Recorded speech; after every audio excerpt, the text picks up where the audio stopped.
你们有没有听到什么声音啊？声音。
皇上，您都坐了一夜了，是不是先回去歇着？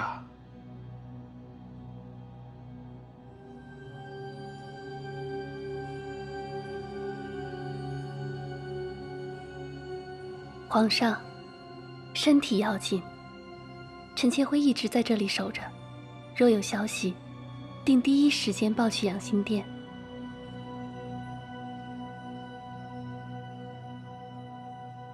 皇上，要不奴才让人做点小食送来长春宫。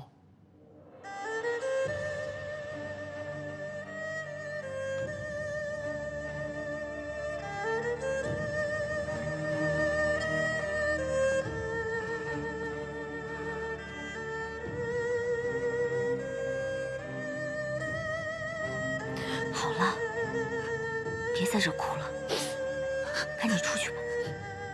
不，我哪儿都不去，我就要守着娘娘。嘘，要不是你的疏忽，娘娘怎么会受如此的罪？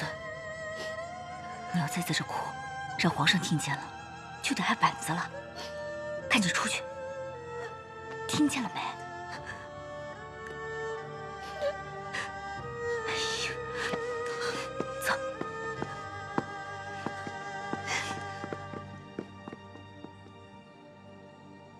长春宫现在有什么消息吗？太后，这都3更天了，您先休息会儿。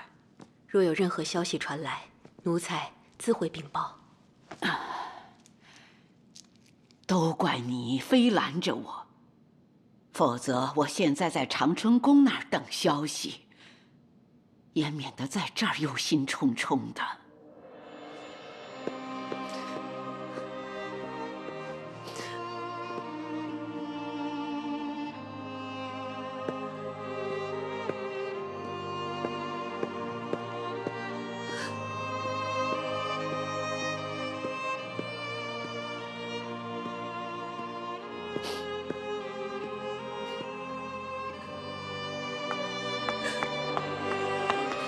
不好！明玉，姐姐怎么样？皇后娘娘昏迷不醒，太医们只说阿哥肯定保不住了，其他的还不知道。什么叫还不知道啊？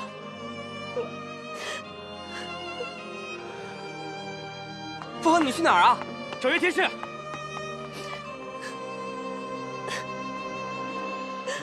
明玉姑娘，你别哭了。都怪我，是我一时不慎。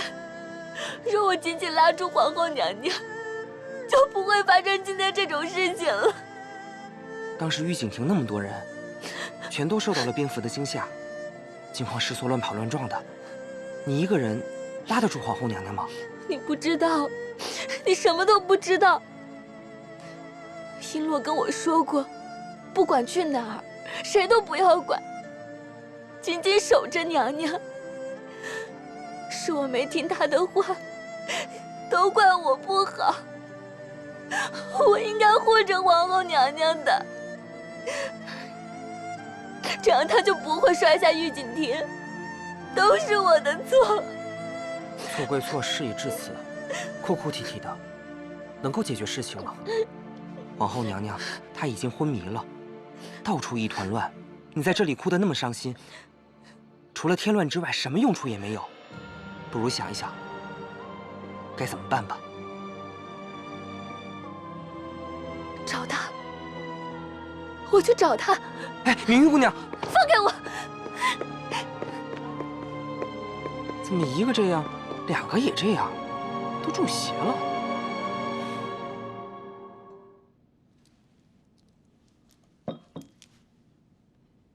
太后，您别这么担心了，皇后吉人天相，一定会平安无事的。皇上如今还在长春宫，如果您过去，皇上既要担心您，又要担心皇后，岂非两边着急？我相信很快会有消息传来了。平日看你不声不响的，可到了关键时候，所有的嫔妃都乱作一团，连皇后都晕了头，只有你镇定自若，稳住了大局。就是，那蝙蝠群遮天蔽日，可把奴才们都吓坏了。幸好贤妃娘娘反应快，当机立断，护住了太后。当时的情况，其实臣妾心里也害怕，只是太后还在，臣妾万万不敢露怯，只能硬着头皮上，否则太后有什么损伤，臣妾万死难辞其咎。现在皇后病着，高贵妃又受了伤，可宫里的规矩不能乱，你就多费些心吧。臣妾什么都不懂，好在纯妃妹妹她机灵，臣妾协助她管理公务，尽力不出错便是。当时啊，纯妃就在我手边上，看到蝙蝠来了，吓得魂儿都没了。这样一个柔弱的女子，我可不能指望。倒是你，身上没有女孩子娇滴滴的东西，像一个男人那样果敢坚毅。我把这一切托付给你，我能放心。太后请放心，臣妾定竭尽所能。唉，好好的一个重阳节，怎么就变成这个样子？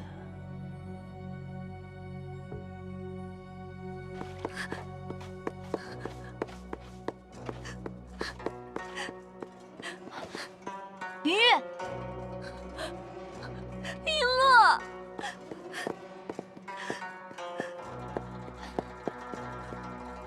发生什么事了？太后在御景亭办重阳宴，不知为何引来大片蝙蝠，人群一片混乱。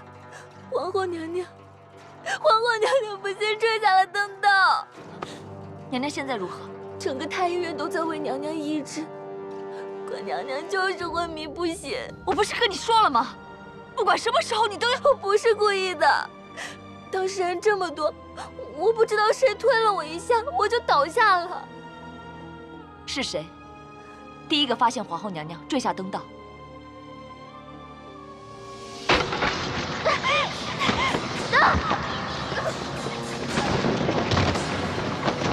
来人呐！皇后坠楼了！是高贵妃，她第一个叫的。我就知道是她。你怀疑高贵妃？不可能啊！贵妃娘娘一直抓着皇后娘娘，自己手都脱臼了，说她有心谋害，又怎么会救人呢？那她救着了吗？没有救着，就证明她的所作所为不过是掩人耳目。走，去长春宫。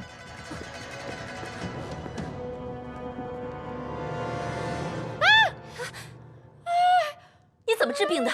看不到我们娘娘很痛吗？贵妃娘娘，响正骨怎么会不痛呢？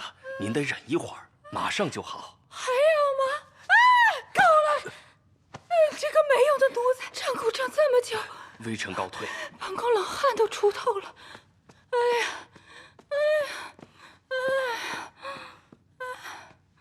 娘娘，您何必让自己受伤呢？嫔妾看了都心痛。就是啊，娘娘，平时泥掉根头发都难受，更何况这活活的脱臼呢？你们又懂什么呀？本宫离皇后那么近，如果眼睁睁看着她不乖，那不所有的错儿都怪到本宫身上了吗？哎，现在呀，本宫为她受了伤，虽然人没救回来，但是也尽了全力。现在皇上也说不出半个不字儿，你轻一点儿。是，娘娘考虑周全，这份狠心真是让嫔妾佩服。苦肉计虽烂呐，但是管用啊。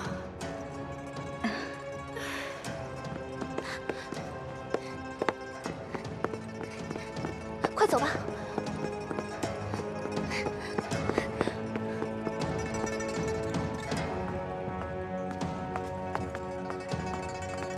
咱们也赶紧进去吧。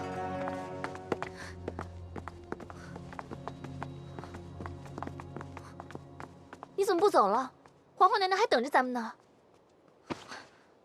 我不去了。你为什么不去了？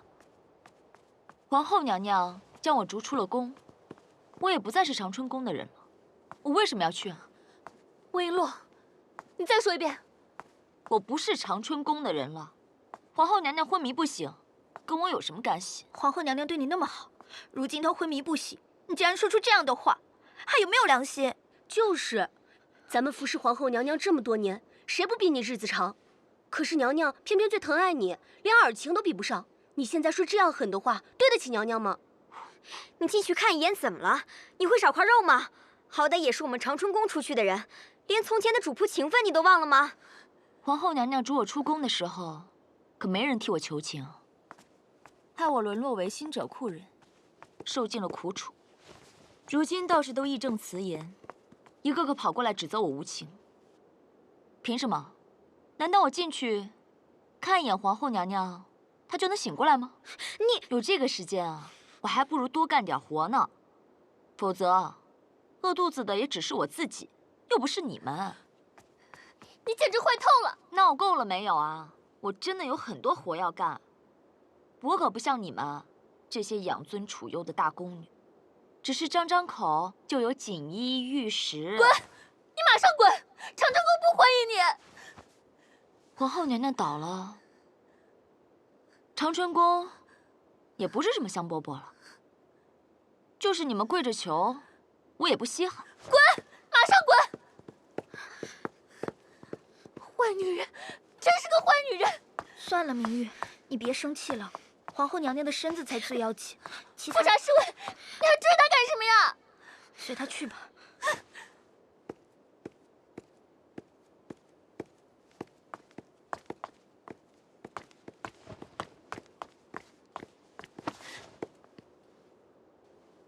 干什么？富察侍卫还有什么话要问吗？璎珞，你为什么这么做？刚刚你碰到我的手，为什么没有仔细看一看？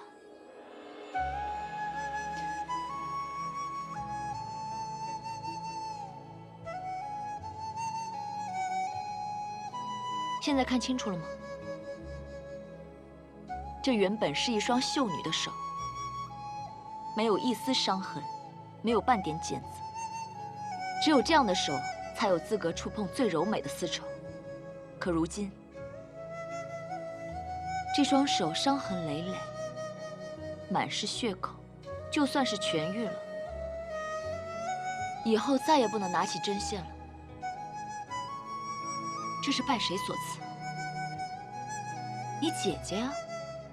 璎珞，前几日我在宫中除草，因为期盼皇后看到我，被刘嬷嬷打了几鞭子。若是差上半分，我的脸可就毁容了。可从头到尾，皇后没有多看我一眼。在她眼中，我和御道上那些烂泥毫无二致。这样一个冷情的主子，我有什么好顾念的？璎珞，皇后纵然把你赶出长春宫，却教会你读书识字，你可以不把她当成主子，至少她还是你的老师。现在她昏迷不醒，你去看她一眼有这么难吗？为什么你们每个人都喜欢做没有用的事呢？难道我去看了，皇后就会好了吗？我又不是太医，也不是神仙，我的眼泪更不是灵丹妙药。若我要是耽误久了，回去会挨打受罚。你们这些站在高处指责我的人，会有人替我去受罚吗？你知道鞭子打在身上到底有多疼吗？璎珞，够了！自从皇后赶我出长春宫的那一刻起，我们的主仆情谊、师生之义，全都一刀两断。傅恒，你跟你姐姐一样，都是养尊处优、高高在上。你们这样的人，根本就不能理解我的伤痛和怨恨。你若再是纠缠不休，只会让我厌恶至极。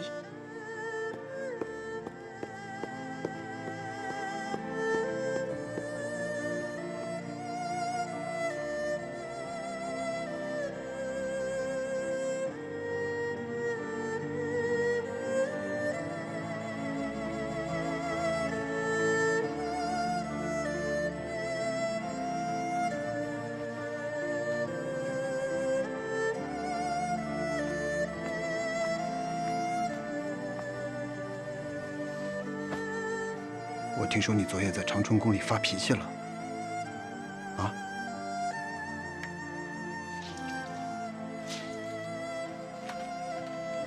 也不知道你现在心里在想什么。你不是我肚子里的蛔虫吗？你猜猜。我猜你呀，现在心里正在打鬼主意呢，对不对？猜错了。我就是一个新者库贱奴，哪有资格参与宫中争斗啊？这回我什么都不想管，什么也管不了，就想好好涮好我的公桶，换取饱腹的馒头，才是我该干的事。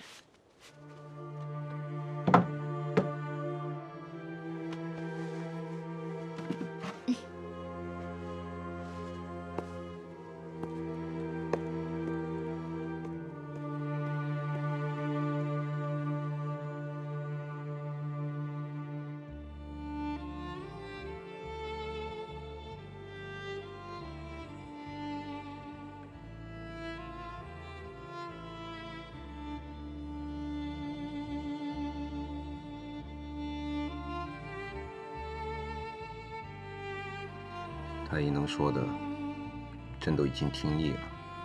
朕想知道，到底有没有法子可以让皇后苏醒过来？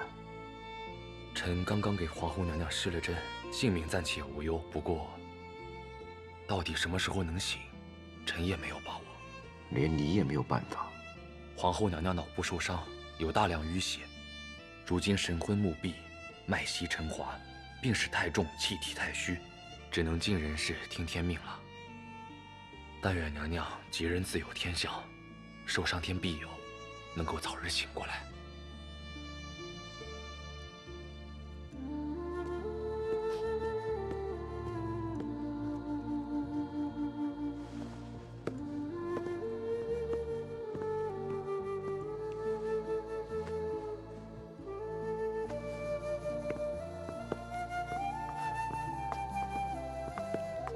淑妃娘娘，你叶大夫到底怎么说？皇后何时能清醒？叶大夫也没有把握，只能尽人事，听天命。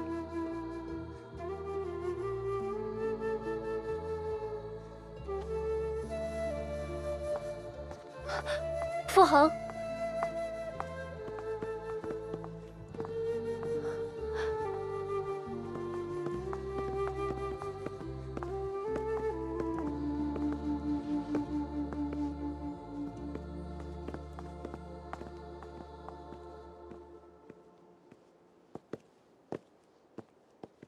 姐姐怎么来了？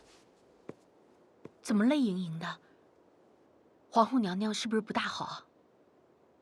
娘娘还在昏迷，我是一时心急，所以才失态的。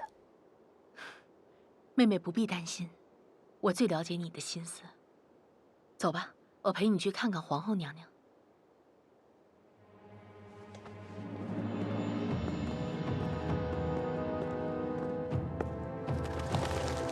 后面还有啊！快！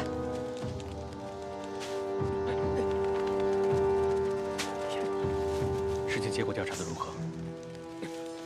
太后重养生，厨房准备了鹿血，备作鹿血块。皇后闻不得血腥，刚端上来便叫人撤了下去。宫女不小心把血洒得满地都是，鹿血太腥，把宫墙外面森林里的蝙蝠全都引了过来。我们确实发现了很多蝙蝠窝。这里的宫女也说，在这里常会见到蝙蝠3、5成群的聚集在一起。平日里最多见10来只，可当夜足足有上千只蝙蝠。你觉得事情那么简单吗？你的意思是有人故意设计的？第一个打翻鹿血的宫女呢？那个宫女一时不慎，从御景亭的围栏摔下，当场摔死了。好一个死无对证！在场的其他人怎么说？在场的众人，我都遣人去责问，个个都说，当晚蝙蝠打翻了宫灯，到处一团乱，根本没有人看到是谁把皇后推下来的。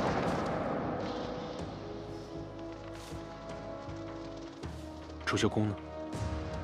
你怀疑高贵妃？当日她离皇后最近，自然嫌疑最大。可是高贵妃为了救皇后，自己的右臂也脱臼了。太医帮她正骨之后，她现在正在休养呢。现在看来证据不足，最好的办法就是等皇后醒来再说。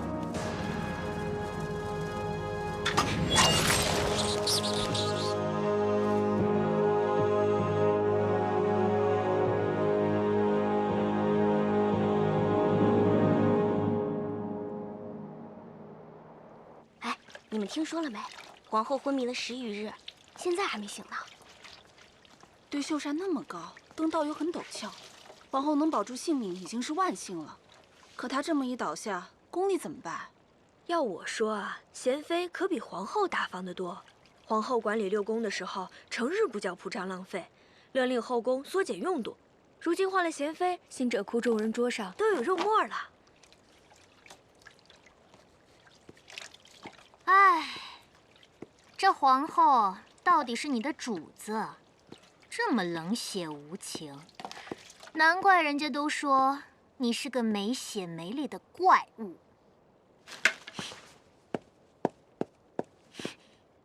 既然害怕还要来挑事儿，我真不知道你到底是怎么想的。若只是为了出一口无用的恶气，还不如省省力气，好好回去干活。锦绣，你是不是又闲着没事干啊？还不赶紧把牛乳送去储秀宫？嬷嬷，为什么每次都是我去啊？牛乳那么重，而且一连送3次，我不想去。你不去谁去啊？你要再啰嗦，小心吃鞭子。他去啊！每年给储秀宫送牛乳，不都是新人去办的吗？嬷嬷，这可是您从前亲自定的规矩。行，我去就我去。行了，你也别闲着，跟去3殿除草。是。你以为送牛乳比洗公桶轻松啊？我可告诉你，到了那储秀宫，有你好果子吃。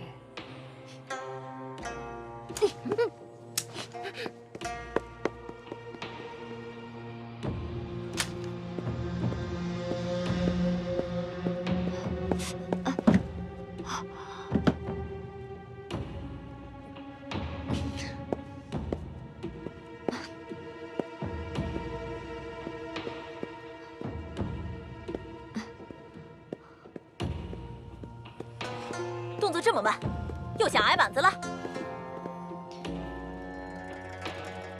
哎呦，这是老熟人啊！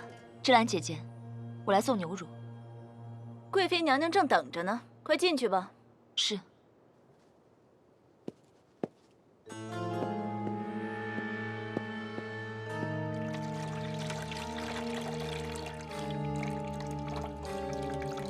魏璎珞。这怎么离开了长春宫，这么落魄了？哦，原来多水灵的一个人儿啊！现在风吹日晒的，要不要本宫帮帮你啊？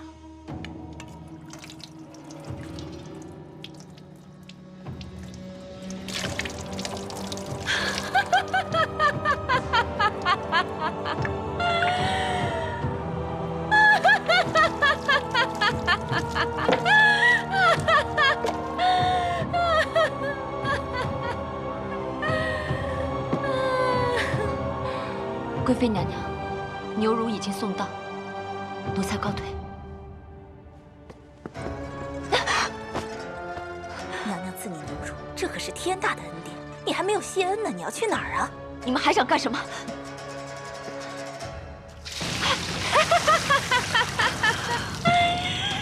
瞧这一双灵巧的手，现在也变得粗糙可怖。不如本宫替你摘了它，省得看着碍眼。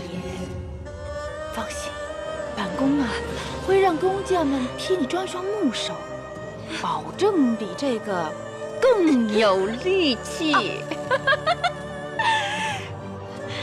怎么？你还这样瞪着本宫？是连眼睛也不想要了吗？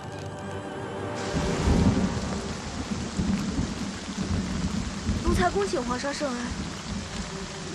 高贵妃呢？贵妃娘娘。贵妃娘娘，圣驾到了！贵妃娘娘，圣驾到了！魏璎珞，识相点就闭上嘴巴，否则别想活着离开储秀宫。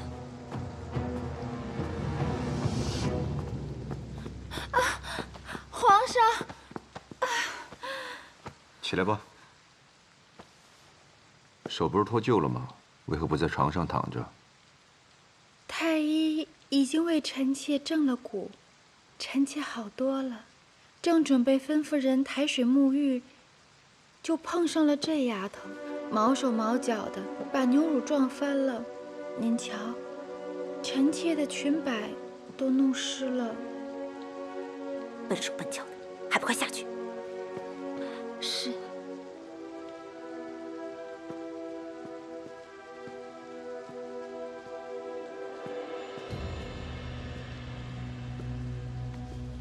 皇上，您过来怎么也不提前说一声啊？臣妾也好准备准备。您瞧着满殿水的，多不方便。朕是听说你病了，所以过来瞧瞧。既然你没事儿，那朕就先回养心殿了。李煜，把礼物放这儿吧，好好养病啊。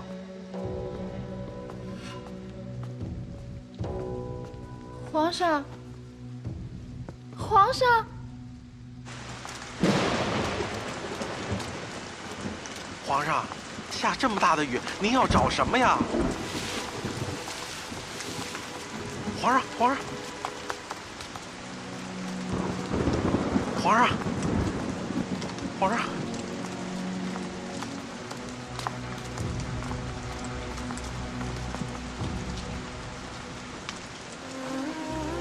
皇上，皇上，那是。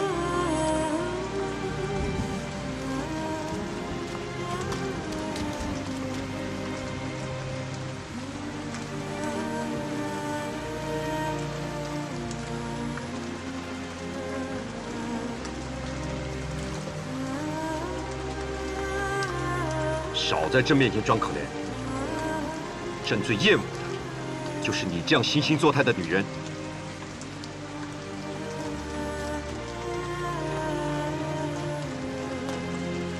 滚到朕瞧不到的地方去！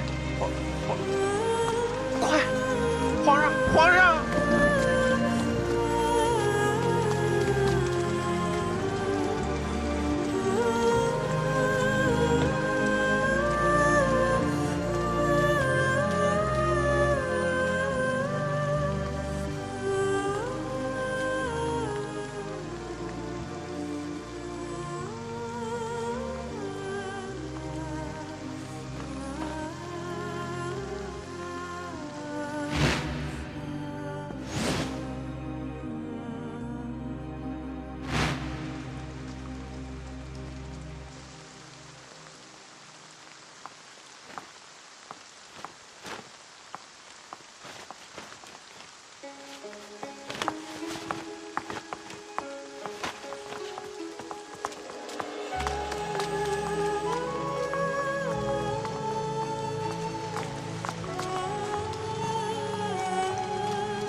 皇上，这伞就算您给了璎珞姑娘，她也不敢用啊。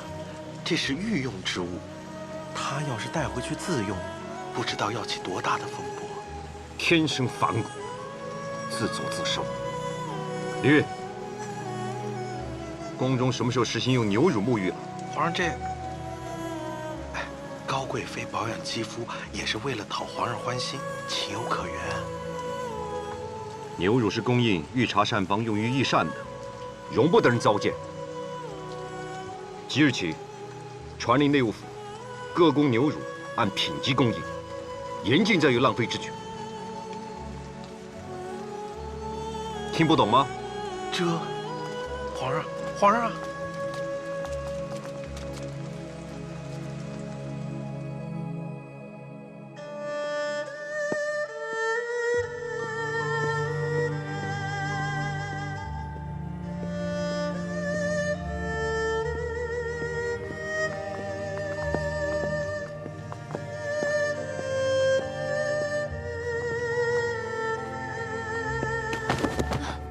停下！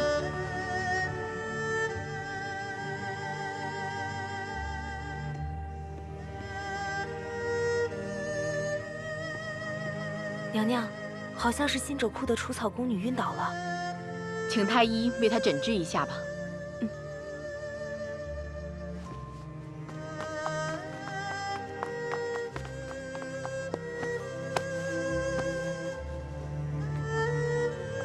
走吧。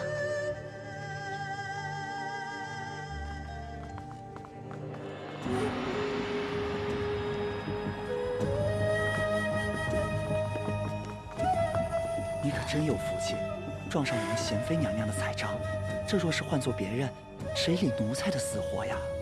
可不是，这次京城上上下下的主子，那只有娴妃娘娘才有这份仁德之心。你以后要烧香拜佛，要记得娘娘这份恩典。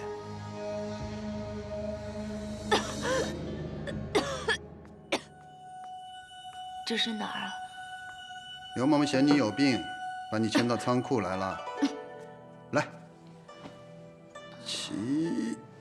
既然病了，就别再隐瞒了啊！你这个人呢，要不是别人发现了你，说不定都得死在半路上。来，喝点药。没那么严重，我就是淋了点雨，受了风寒。你就逞强吧你！明明和储秀宫有恩怨，你还巴巴的赶过去。薇洛，你是不是疯了啊？避得过初一，避得了15吗？我总不能躲避一辈子吧？先喝。你呀，骗得过别人，可骗不过我。老实交代，你为什么要故意激怒高贵妃？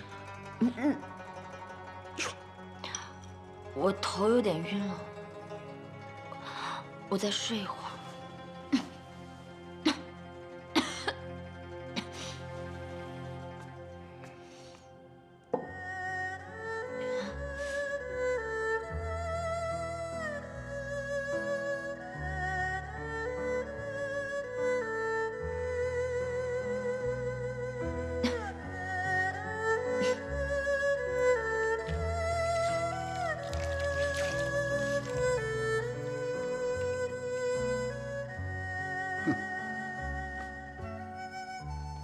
以卵击石，不自量力。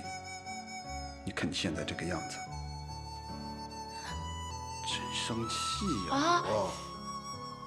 我跟你讲啊，除了我之外，再也没有别人肯管你。不许出去冒险了啊！你听见没有？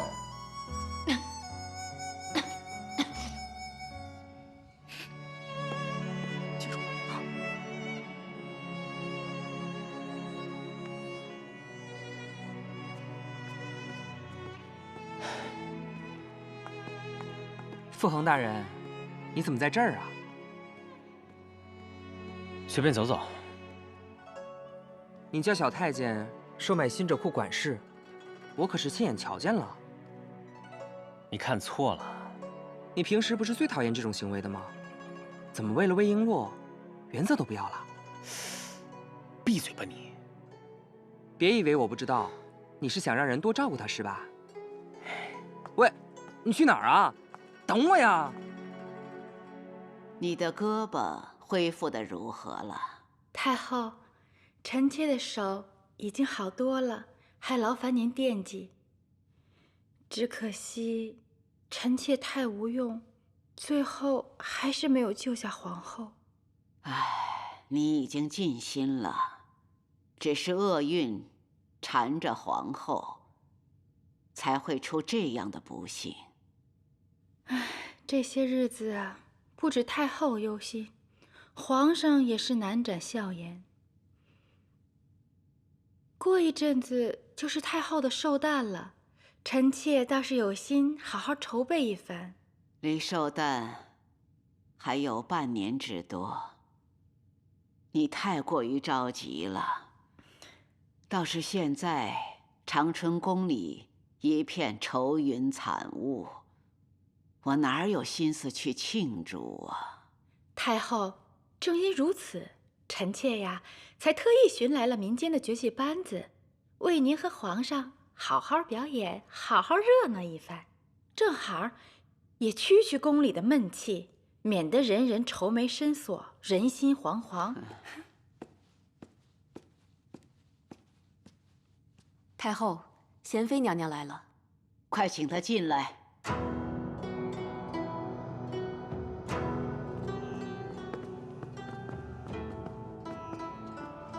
臣妾恭请太后圣安。你来的正是时候。你昨天报上来的账目我都看过了，开放护城河的事情，可有把握？开放护城河，此言何意呀？自打康熙16年起，护城河内广泛种植莲藕、菱角，但宫中的膳食不过采用1/4，剩余的全都浪费了。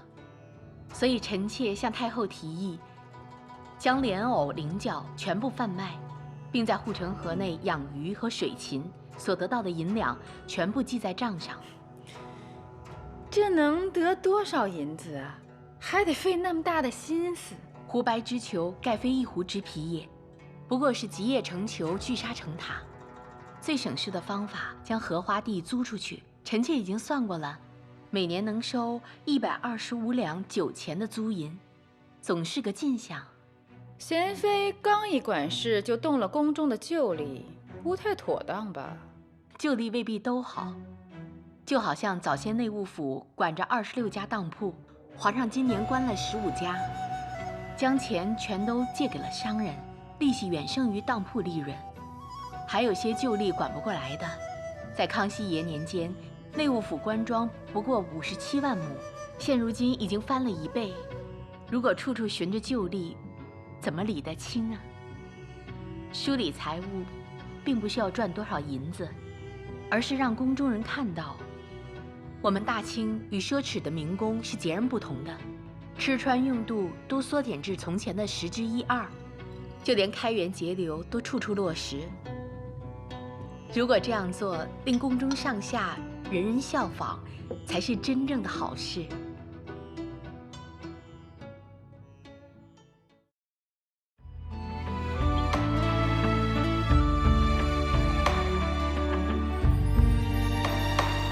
轻轻落在我掌心，静静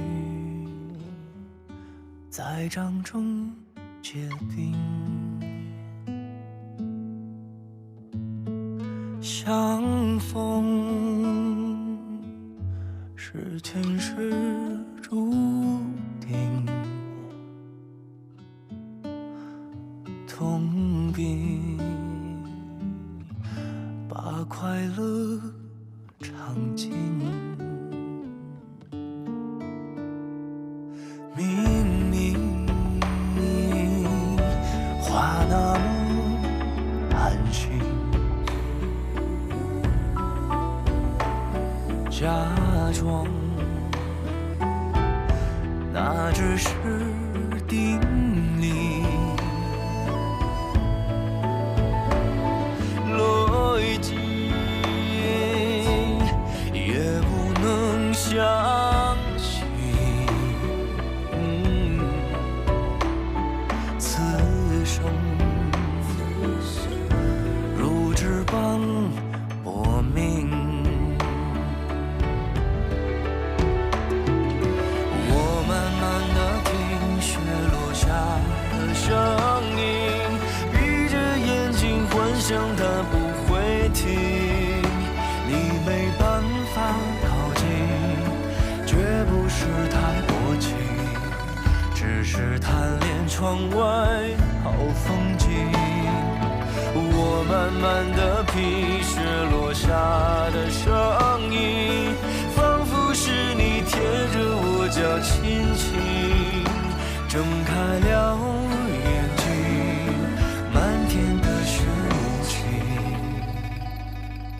谁来陪这一生好光景？